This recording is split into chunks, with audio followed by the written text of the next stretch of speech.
Donc, écorchage de l'arrière de l'orignal.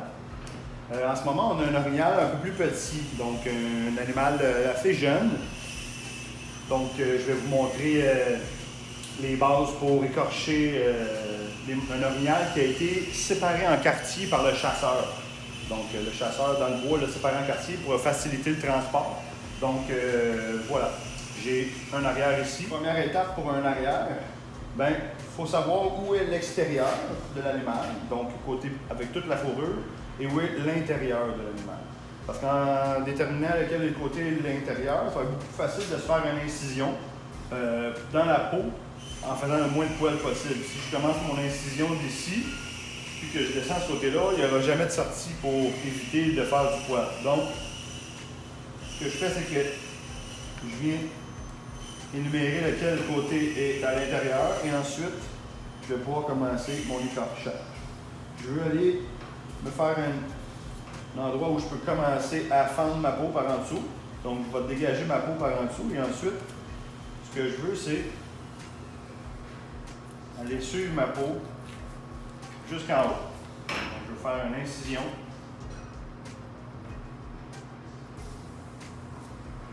Pour aller rejoindre le haut de ma patte.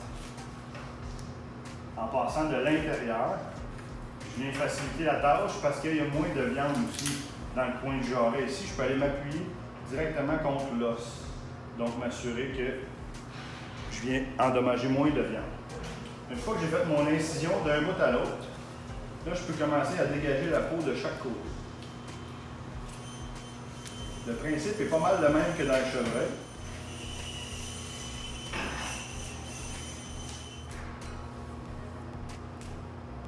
Dans l'orignal, il faut donner un peu plus de couteau parce que la peau est un peu plus solidement fixée. Enlever tout le poil du crochet. Donc, pour être capable de faire le tour.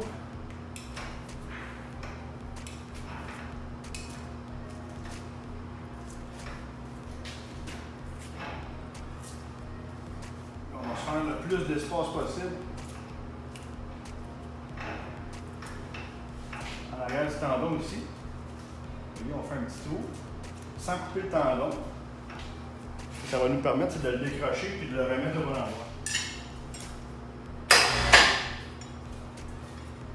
Je lève. Et puis là, je mets le crochet où il n'y a pas de peau.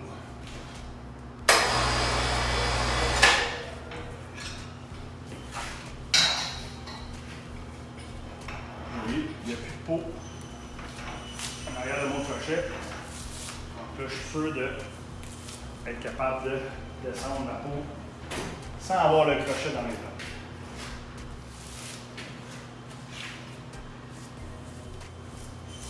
On a un orignal qui a été tiré il y a maintenant 1 semaine et demie. Donc, la peau est un peu plus fixée après la viande.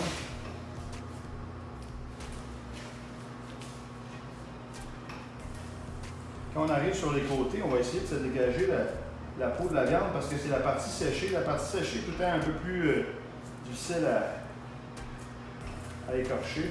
Donc, en allant nous dégager avec le couteau sur les côtés, ça nous donne la chance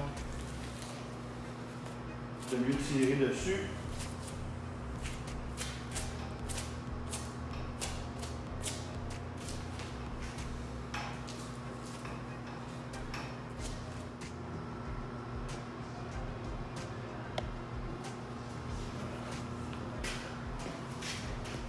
Donc, vous voyez le muscle ici, juste à la base du genou. Donc, on a le muscle paussier qui est rattaché à la peau. On fait attention d'aller chercher du mieux qu'on peut. Des fois, il va être facile. Des fois, il ne veut rien savoir. Il va suivre la peau. On essaye, puis quand ça ne marche pas, on continue. Donc, ce qui est important, c'est d'aller, au fur et à mesure que la peau descend, c'est de couper ces petits élastiques-là qui retiennent, les petits tendons qui retiennent la peau au muscle.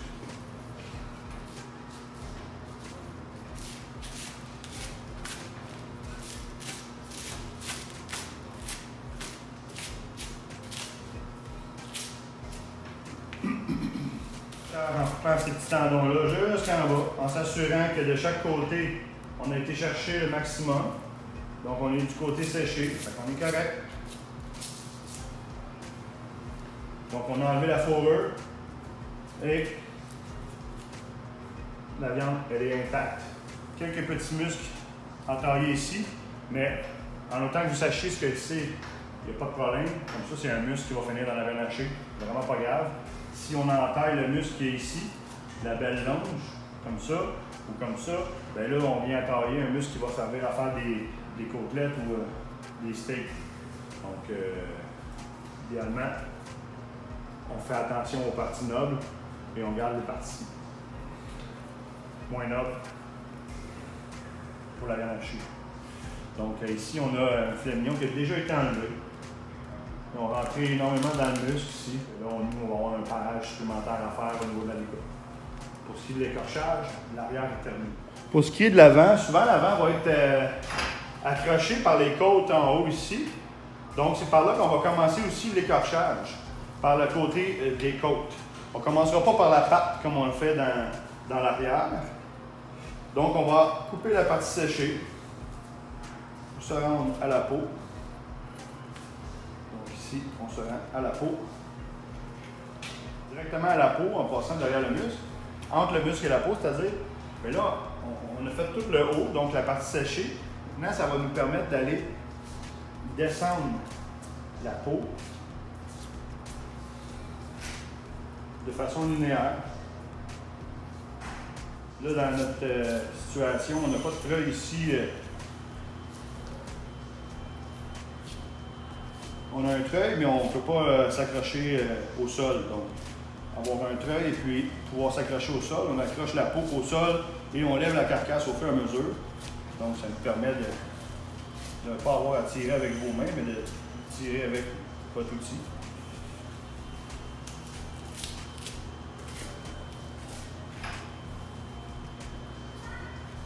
Pour vous aider, toujours faire les côtés. Quand vous avez fait le côté, là, vous pouvez vous aventurer au centre. Parce que si vous essayez de faire le centre en premier, bien, le fait que le côté soit bien attaché, bien fixé, vous empêche de descendre. Donc, ce qu'on voit ici, c'est l'épaule qui commence à être découverte. OK? Donc, on voit l'épaule. Donc, on commence à allonger vers l'extérieur. On va commencer à allonger aussi la patte ici. Donc, on s'assure d'aller faire le dos en premier.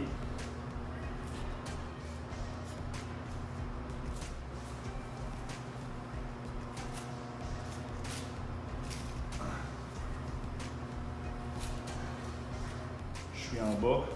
J'essaie de dégager la partie séchée de la partie comestible. En même temps, je me dégage l'épaule et le jarret ici. La partie ouverte de l'épaule. On sectionne au travers. C'est à partir de ce moment-là que je vais être capable de dégager mon jarret et le haut de mon épaule rattaché au cou. Et voilà. Il reste à faire le tour du jarret. Et pour faire le jarret, ce qui peut vous aider, c'est de faire une incision à l'intérieur. Donc, ici.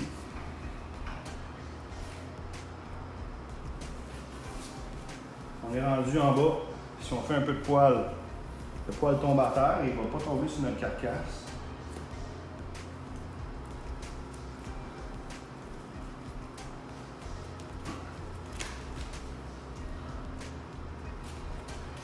Donc, en me faisant une incision, je viens m'aider à dégager la pâte plus facilement en ayant fendu la peau. Bingo! C'est plutôt rare qu'un orignal va être plein de gras. L'orignal, c'est toujours très maigre. Donc, quand on va l'avoir écorché, on va s'assurer de faire la découpe rapidement pour s'assurer qu'elle ne s'endommage pas trop. Donc, il reste à faire notre petit nettoyage. Donc, une guenille humide. On enlève le plus de poils possible.